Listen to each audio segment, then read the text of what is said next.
Hello. 6.5 is solving exponential equations. So the easier ones are going to be the ones that already have a same common base. And then we're going to talk about how to solve ones that don't have a common base. And then what you do is the ones that don't have a common base, you turn them into a common base. And then the last ones are, well, if you can't turn them into a common base, the only way right now that we can solve them is by graphing. So these are the three ways right now that we're going to solve these exponential equations. Let's jump into how this works. Okay, so first little bit of notes you're going to want to take. Let me get rid of this thing. Woo! Okay. So exponential equations are equations in which variable expressions occur as exponents. We've already talked about those. And so two powers with the same positive base b, where b is not equal to 1, are equal if and only if their exponents are equal. That is called the property of equality for exponential equations. That's a fancy way of saying that we can use a common base to solve equations. So, for example, if 2 to the x power equals 2 to the 5th, then x has to equal 5, because, common base of 2. And if b is greater than 0 and b does not equal 1, then we can use that fact to solve for the exponents. So again, b cannot equal 1 because 1 to any power is 1, so that throws the whole thing out. But it does work for any larger values than 0, except for 1. So even if b is a fraction, we can still use this exponent property to solve these things. So let's try a couple, shall we? Yes, we shall. So this first one, we have 3 to the x plus 1 power equals 3 to the 5th power. We have a common base. So what equation would you use to solve for x? Yeah, basically you can just rewrite this as x plus 1 equals 5. So there we go. You solve it and you get x equals 4. And then you can check it. So if you put 4 in here, you'd find out, oh, well, 3 to the 4 plus 1 power does equal 3 to the 5th power. It works. Woo! Okay, so what about b here? What equation would you use to solve b? Okay, that was a little tricky. This first 6 has an invisible 1 as an exponent. Okay, that 6 is the same as 6 to the 1st power. So then solve this. So what is x? Okay, so you can add 3 to each side, you get 4 equals 2x, then divide by 2, and you get x equals 2, which, again, you could plug in and find out. So if you do 2 times 2 minus 3 is 1. So, yeah, you get 6 equals 6. It all works. Fantastic. Okay, so for c, go ahead and write out on some paper maybe, or do it in your head, whatever works. Figure out what x is for c.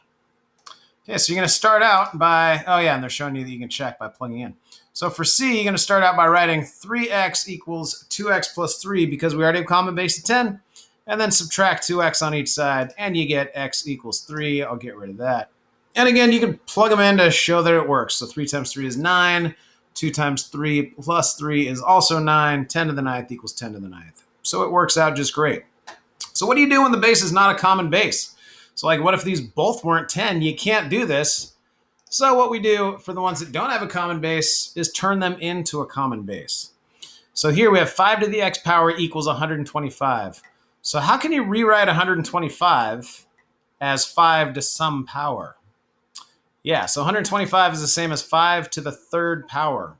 So now we have 5 to the x equals 5 to the 3rd. Therefore, x has to equal 3 to make this work. And you can check it. 5 to the 3rd power, you do 5 times 5 times 5. Yeah, it's 125. That works out just great. Okay, so for b here, first, how do you rewrite 4 as a power of 2? Yeah, so 4 is 2 to the 2nd power. So for that one, you first rewrite the 4 as 2 to the 2nd power. Then we got to remember our exponent rules from 6.1. So when you have a power to a power, you can just rewrite that as 2 to the 2x equals 2 to the x minus 3. Go ahead and solve this right now. Let's see what you get. Okay, so when you solve that, you can subtract x on each side, and you get x equals negative 3. So there's your answer, and you can double check it by plugging it in. So yeah, if you do 4 to the negative 3rd, that's 1/64th. And then if you plug in 2 and then to the negative 6 power is what you get up there, it's also 1/64th. So there we go. All right, so for c, you got 9 to the x plus 2 power, and you got 27 to the x power. Now 9 can't be turned into a thing that goes nicely into 27. So for that one, you have to convert them both. So 9, you're going to convert it to 3 squared. 27, you can convert it to 3 cubed. Okay, so take a look at that, make sure that makes sense. So now what I want you to do is see if you can use your exponent rules to rewrite this so that you can then solve it. Okay, so power to a power, you are multiplying this 2 times the x plus 2, which means distributing this 2 to the x to get 2x. Also distributing the 2 to the 2 to get that 4. So you get 3 to the 2x plus 4 power, and here you're just doing 3 times x because it's to the third to the x power. So you multiply. All right, so now look that over. If you have any questions about that, make sure to ask me in class, especially the distributive property part or the rules about powers to powers. Okay, so now solve this thing for x.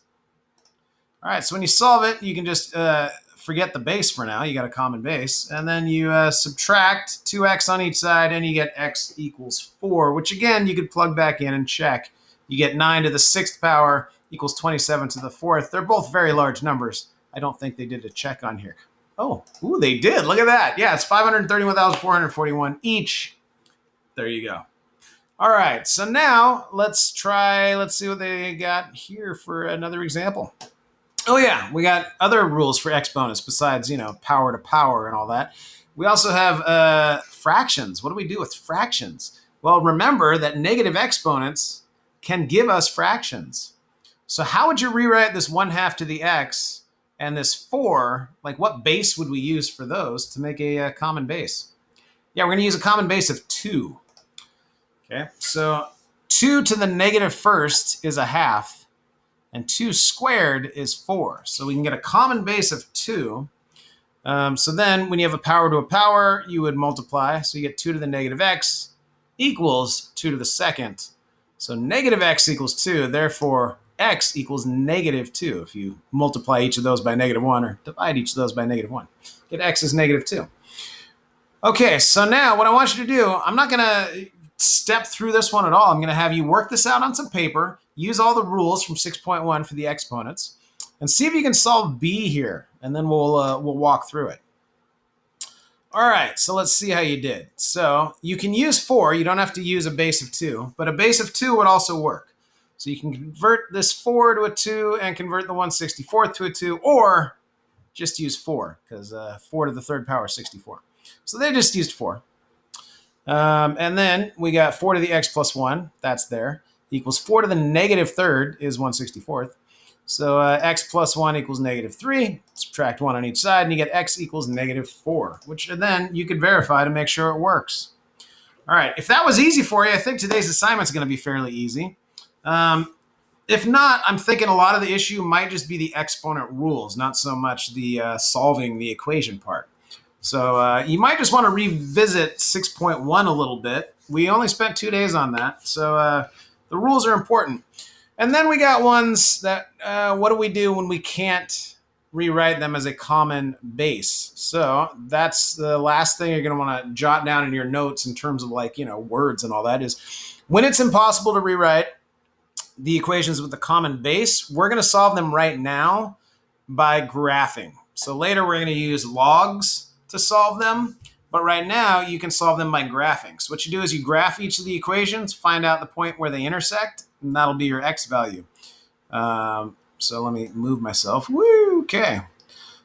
This example, I don't have to move myself because this is the next example we're going to do. So this is the part you might want to jot down.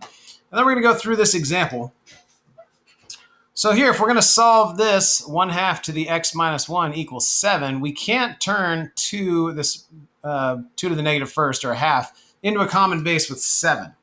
So what we're going to do is just graph 1/2 to the x minus 1 using Desmos or a graphing calculator if we have one. So they'll show us that. And then you're also going to graph y equals 7, which is a straight horizontal line through 7.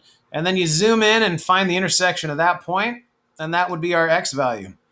So there we go. So using Desmos or graphing calculator or the graphing calculator emulator, you would find out the -1.81 is the x value, if you round it off, that makes this true. And you would definitely want to check that on a calculator. So you do 1/2 to the negative 2.81 power, because you got negative 1.81 minus 1. And you'll find out that that is indeed about 7, like really, really close to 7, because this is rounded off. All right, so that's what you do the second one also. So let's walk through the second example. Oh yeah, and they're showing how you can check it. All right, so for the second example, for B, again, we can't really use a common base for 3 and then this straight linear value of x plus 1. So you would graph the equation y equals 3 to the x plus 2, which is exponential. You'd also graph this linear y equals x plus 1, which is, as I said, linear. And you would see on this graph, wait a minute, they don't intersect. What does that mean if you graph them and they don't intersect? Yeah, it means there's no solution. There's no value for x that makes this true. So you could guess all day and you could try a million different numbers for x and you will not find one that makes this thing equal this thing. And you can see that graphically, that there is no solution. All right, so that is everything you need to know for now. We will learn how to solve these without graphs, either this year or you'll get them in Algebra 2 using logs. I didn't look forward to the next section yet to see if we're learning logs, but we can discuss it. It's not that bad.